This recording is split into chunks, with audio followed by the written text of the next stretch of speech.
So guys, today I'll be using a piece of rosemary straight from my garden to make a lovely cup of tea. Okay, so first we need to wash a piece of rosemary, okay guys, and put it in your cup.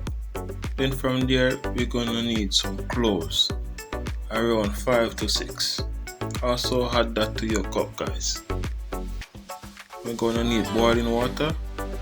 So we're gonna pour 1 cup of boiling water into our cup, and then we're gonna cover, and we're gonna leave this to steep for 2 to 3 minutes.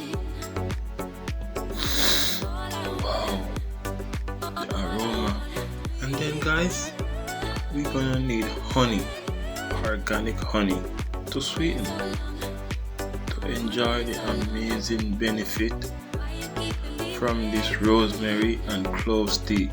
And all we need to do now guys is to enjoy this beautiful tea.